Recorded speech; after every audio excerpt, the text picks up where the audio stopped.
You don't belong in a hotel like this."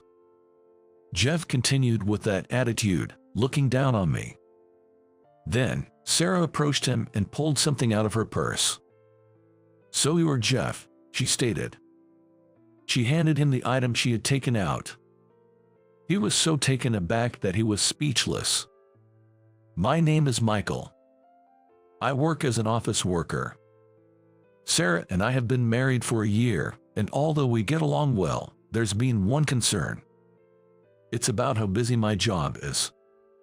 Being naturally diligent and dedicated to my work, I've gained considerable trust from the company, albeit self-proclaimed. However, this meant I was constantly busy from morning till night, unable to spend time with her. Staying at the office past midnight wasn't unusual, which worried her a lot. When I called to say I'd be late that day, her voice was filled with anxiety. "Are you okay?" "I'm totally fine, don't worry. But you must be getting very little sleep lately." "Well, I'm managing somehow. The thought of you collapsing worries me so much. I think things will settle down a bit once I get through the current project." "Are you sure you're okay?" "I'm fine. Let's save up and go on that overseas trip soon." I put on a brave face, pushing myself a bit. The overseas trip was a promise I made to her when we got married. I promised to take her abroad since she had never been. We were close to our savings goal for the trip. But given how busy work has been, it might still be a while before we can go. Then one day, I caught a cold from being too engrossed in work. I knew exactly who I got it from. My boss, Jeff, was to blame. With his snarky attitude, he would grumble about even the smallest dissatisfaction. He approached me, coughing, to strike up a conversation. While I was busy with my own tasks, Jeff seemed to be making snide remarks as if trying to pass his cold on to me. "Jeff, you're clearly coughing a lot. At least wear a mask." "Shut up. I can't stand wearing something so suffocating." He continued to yell at me, spraying droplets as he spoke. Amidst such behavior, I ended up catching a cold. It's a wonder I didn't get sick sooner with that kind of exposure. I was feverish and in no shape to work. Feeling guilty but overwhelmed, I decided to take some time off. Seeing me like that, President Thompson suggested that I take a long vacation, considering the circumstances. He appreciated my hard work and wanted me to have some time off. I was surprised to receive such kind words. When I told Sarah about the long vacation, she was overjoyed. "Now you can finally take it easy. That's wonderful. It's unfortunate that I got sick, but the long vacation is a blessing. Maybe it's a blessing in disguise," Sarah said, all smiles. She was just happy that I finally had some time to rest. I felt grateful, but also a bit guilty. It was clear evidence of her concern. Seeing my gloomy expression, she leaned in and spoke. "Hey, since we have the chance, why don't we go on a trip using this time off? The overseas trip we promised. That might be too much to prepare for on short notice. Let's go somewhere within the country." I thought it was a great idea. If we missed this chance, who knows when we'd be able to travel again. I nodded eagerly to her suggestion. We may not get another chance like this, so let's do it. Yay, it's decided. Let's start looking up right away. Just so you know, we'll go after I've recovered from this cold. I know, I'm not that heartless, she replied. The promised overseas trip would have to wait, but finally, we could spend some quality time together.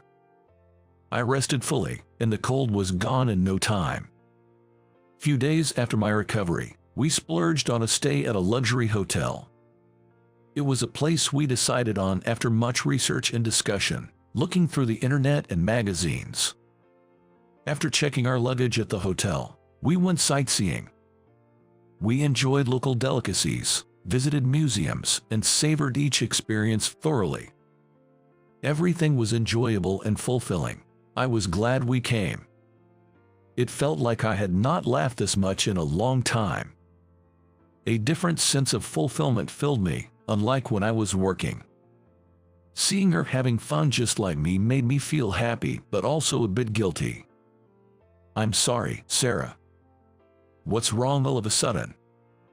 "I've been so caught up with work, I haven't been able to make time for us."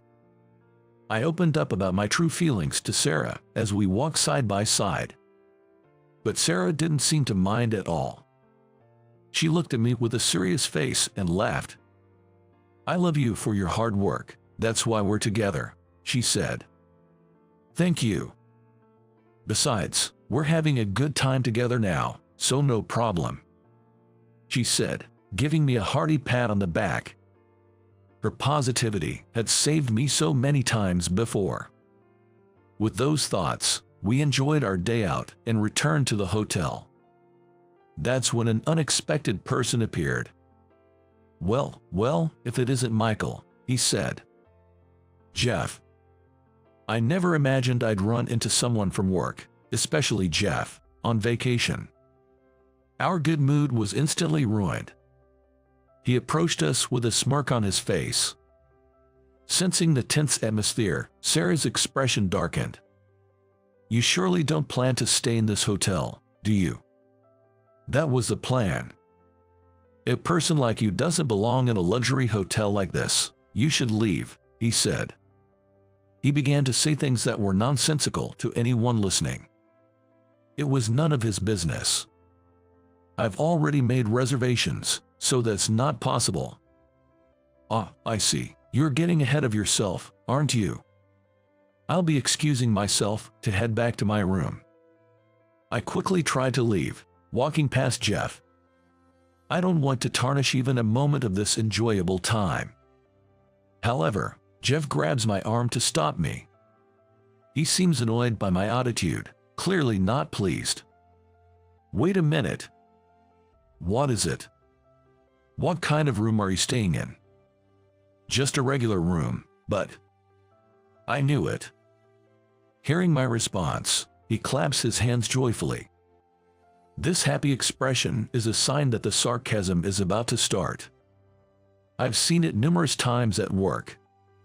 "I'm staying in a suite. You can just see that I am staying there." It made no sense to me why he would go out of his way to say something like that. There's probably no valid reason for him. Mocking me is his sole purpose. You're really reaching, aren't you? This hotel is not suitable for someone like you. With the same tone he uses to throw shade at work, he continues to belittle me. I was filled with a desire to retort, but I found I couldn't speak. Wondering what was wrong, I reached for my throat with my right hand. Sarah was beside me, looking at me with concern. It seems that the stress had finally caught up with me, rendering me voiceless. I was surprised by the timing of this, shocked at myself. "Can't you say anything back? Don't you find that pathetic?" His mocking face filled me with frustration and anger. Memories of being ridiculed at work flooded back all at once. Then, Sarah, who had been watching from the side, approached him. "So you're Jeff. I have something for you." "Ha, something for me." She took a piece of paper out of her bag and handed it to Jeff. What's this?" Seeing his surprise, I peeked at the paper and was equally astonished. It was a termination notice for Jeff. Why does she have something like this? Jeff and I both looked at her. You must be wondering how I know him and why I have this, right? Since I still couldn't speak, I nodded vigorously. Jeff, furious, confronted Sarah. That's right. What's the meaning of this? What authority do you have? While slapping the termination notice in right hand with his left hand, he shouted. She took a deep breath and began to explain. The president of your company, Mr. Thompson, often dines at the restaurant where I work. Mr. Thompson from our company. Sarah had been working at a traditional restaurant in a shopping district before we got married. I knew that, but I had no idea that Mr. Thompson was a regular customer. As we were chatting about various things, we coincidentally discovered that he is the president of your company. And why do you have my termination notice? Even if they got along well, that seemed like a separate issue. As if she had been waiting for this moment, she continued. I was discussing with Mr. Thompson how worried I was about my husband's demanding job. So that's how it was. I was finally able to let out a bit of my voice. I never imagined that for my sake, she would consult Mr. Thompson. He was concerned about you too and knew about the unfair treatment you were getting from Jeff. You hear that from Mr. Thompson. Jeff, feeling cornered, couldn't say anything in return. She pointed at the termination notice in his hand and spoke. He arranged for some time off for us, wanting us to have some undisturbed couples time. Furthermore, he said to use this if any harm came our way, and gave me the termination notice. I couldn't believe that he went to such lengths for us. It just goes to show that there are indeed people who notice and care. Jeff went silent, his face turning pale. But I never thought we'd have to use it so soon. No, I can't believe it. I refuse to. He said this and began making a call on his mobile phone. It seemed he was calling Mr. Thompson. Mr. Thompson, Michael's wife handed me a termination notice, but this must be some kind of mistake, right? But she hadn't lied about a thing. From his phone, I could hear Mr. Thompson's reprimand. Realizing that the termination was indeed factual, his face went ashen. How could this? Murmuring so, Jeff collapsed to his knees. Well then, we'll be excusing ourselves. We headed to our room. Jeff remained in a daze until a hotel staff approached him. Once in our room, I apologized to her. I had no idea you went to such lengths for me. I'm sorry. Stop it. You didn't know because I didn't tell you, so it's only natural. That was true, but that wasn't why I was apologizing. I'm sorry for causing you so much worry to the extent of taking such action. I see. That's what you mean. Understanding my point, she smiled. Let's save up and go on a trip abroad together. You promised me that when we got married. She mused nostalgically. To fulfill that promise, you've been working so hard, haven't you? Well, it's a promise, after all. Being reminded made me feel somewhat shy. Though I was focused on my work, my biggest motivation was undoubtedly Sarah's presence. On my own, for my own sake, I couldn't have worked this hard. So I'll forgive you for not noticing my worries. Saying so, she flashed a brilliant smile and made a thumbs up. I truly felt fortunate to have married her. We enjoyed our meal provided by the hotel, savoring our private time as a couple. When we returned to work after the holiday, Jeff was nowhere to be seen. Just as the termination notice stated, he had indeed been fired.